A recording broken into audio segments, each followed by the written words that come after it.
Welcome to the next installment of Women of the Bible, Direct Line to Jesus. As mentioned last time, we'll be covering Rahab and Ruth from the book of Joshua, the book of Ruth, and Matthew 1:5. So let's talk about Rahab first. Think about it. Rahab, always willing to look past what is going on and seeing what is really taking place. Who's at my door? Well, okay, let's find out who it is. Another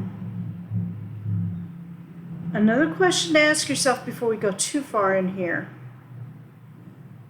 Can I help? And if so, how? How can I help?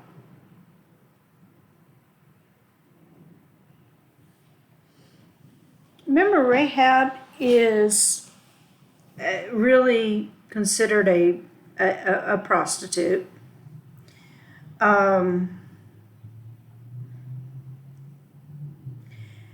And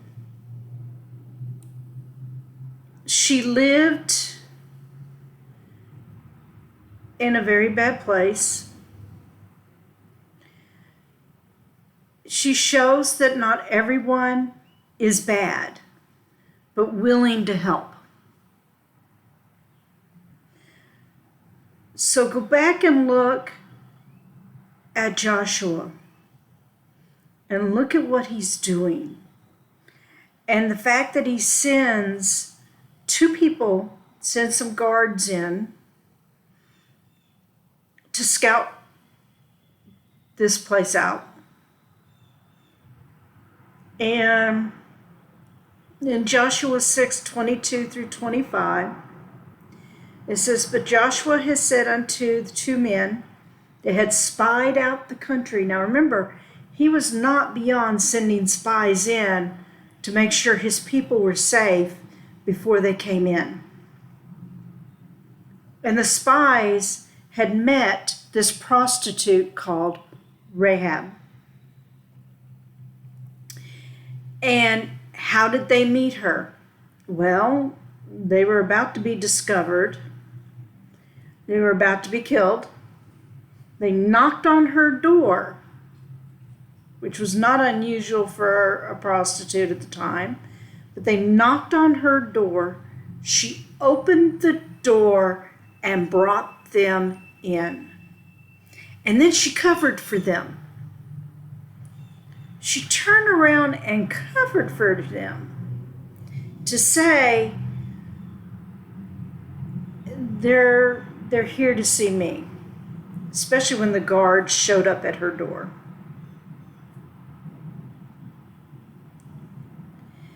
Now, because she hides them, she shows compassion in the face of this adversity. I mean, she really shows compassion.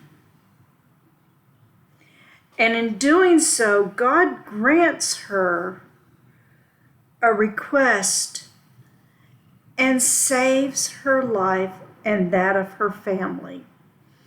So as the walls are being torn down and as the people are being destroyed all around them, she gathers her family and all of their belongings into her little room and waits, because God's promise is He will save her for showing her grace and willingness to help these men and to help with God's plan. Now, she is later, as you're reading through her history and reading through the book of Joshua, later she is given the most wonderful thing. She's given a line, she's given a spot in the line to Jesus. she marries Solomon and then becomes the grandmother to Obed. Okay, that's Obed, Obed. And as you're reading and learning about her, she shows that she has strength and faith, because this great force for a military to win needed to have God's backing. Because of Rahab put her faith in God and believed that her family and herself would be saved, she received the greatest reward. She was never looked down on as a prostitute.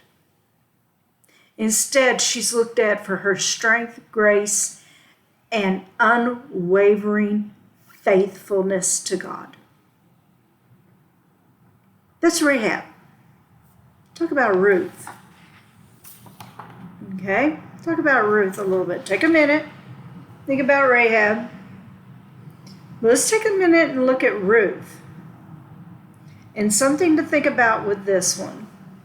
What are your strengths? Would you leave your home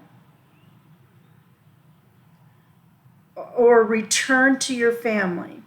If you were given a choice to return to your family or leave the place you know of as home to go somewhere else. As you read through the book of Ruth, a lot of things come out. And some of the things that we see is her strength as a person. She is willing to stay with her mother-in-law. She just lost her husband to war. Her mother-in-law just lost her sons, both sons and husband. But she wants to stay with her mother-in-law. I'm sorry. I loved my mother-in-law, but I don't think I could do what Ruth did. When Ruth freed her and her sister-in-law from their service to her as their daughter, Ruth chose to stay with her mother-in-law, even though she was given the freedom of choice to go home. So now she travels to a new land and works in fields, and she would come behind the workers. So they gather all this corn and this grain and the stuff from the fields. And a lot of times they would follow behind the workers because the workers would have orders, believe it or not, to leave little pieces of grain here and there so that those that do not have can come in and reap it as well. Okay? Now, there's a task that takes place in Ruth where she goes in and removes shoes. Okay? And the removing of shoes is a show of ownership and trading of property. So, in other words, she's being transferred from one to another.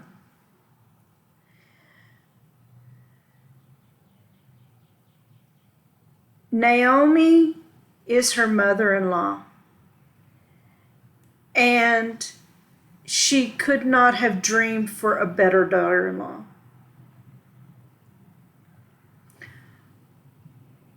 Ruth is rewarded by God with a second husband. She has children. And she treats Naomi as their grandmother. Even though she's not biologically their grandmother, she treats her as their grandmother.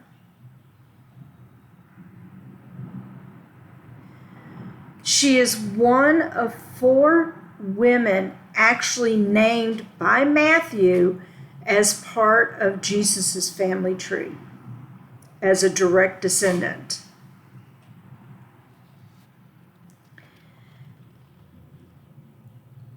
Go back and read Ruth.